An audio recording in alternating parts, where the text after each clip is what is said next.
Alhamdulillahi Rabbil Alameen wassalatu wassalam ala Sayyidil Mursaleen wa ala alihi wa sahbihi ajma'een.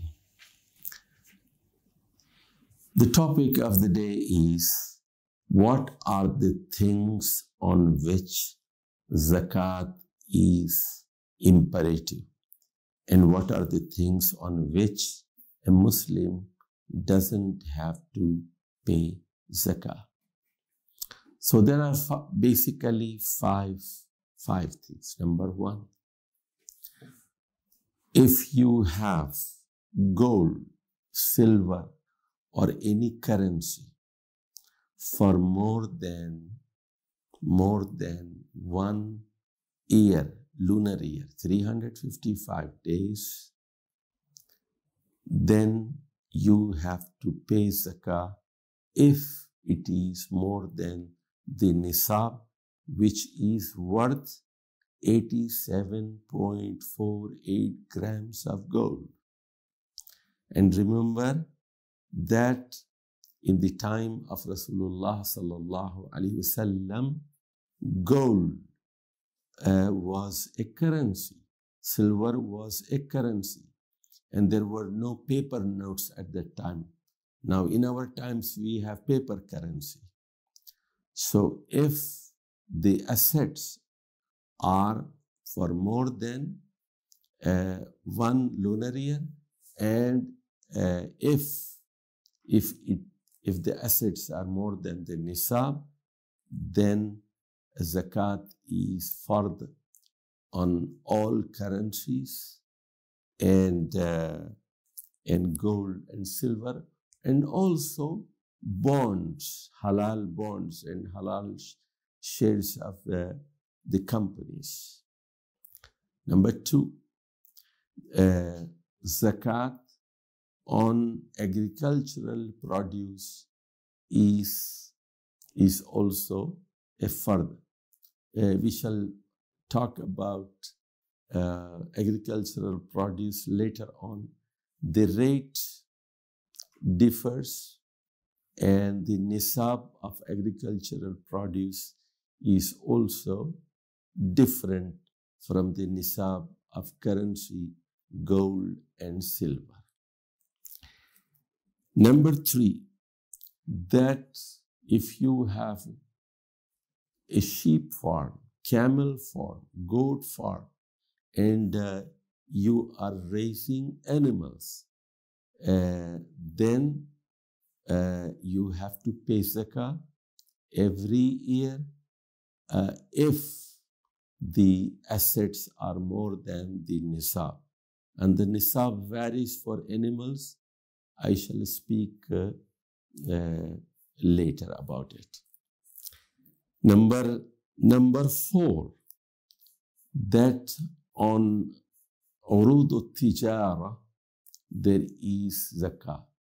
The commodities that are saleable, the zakah is an obligation every year.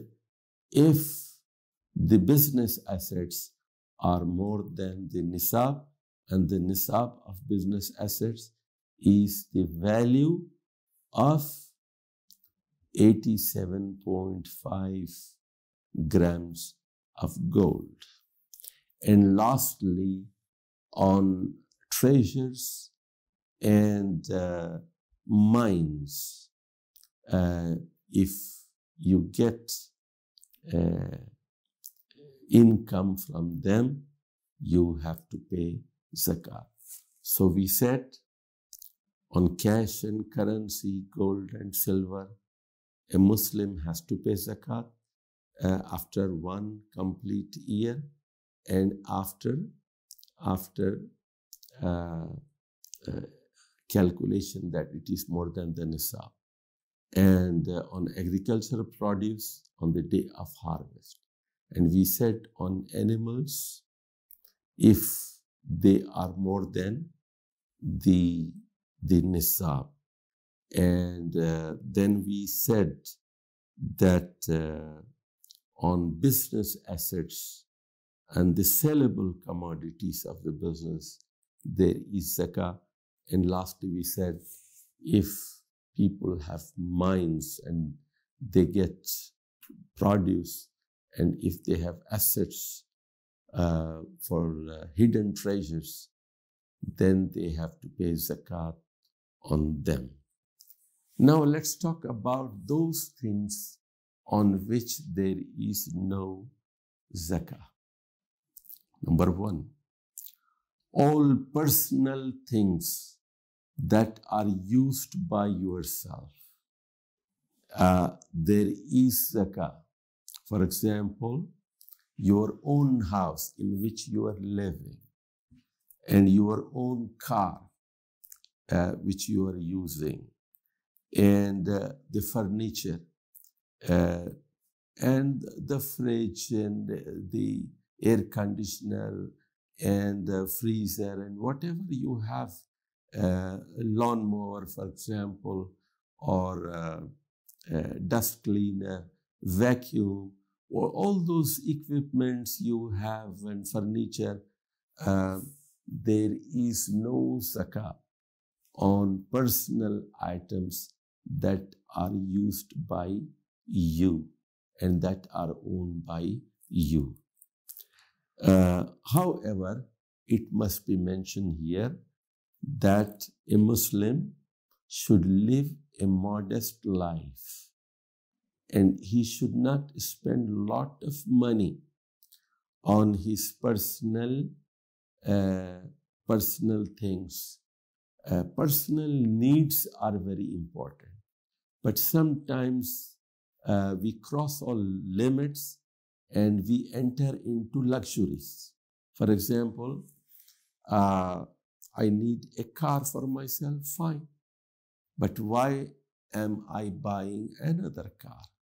And why I have 4 cars? And every day I use a different one. Why? My wife may have her own car. My daughter may have her own car. My son may have his own car.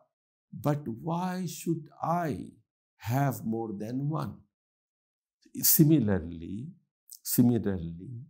we buy many things for our house which we do not use. I have 10 pairs of shoes, but I want to buy 11th. So living a lavish life with 200 pairs of clothes, with 20 pairs of shoes, and so on. This is not at all desirable in Islam. And Allah subhanahu wa ta'ala may question us on the day of judgment if we live a lavish life and if we buy things which we do not really need them. 1 car is enough. Why am I buying 4 cars? And why I am driving every day a different car? It is halal, but why am I doing so? So this point has to be noted. So anything of personal use is not a zakatable item.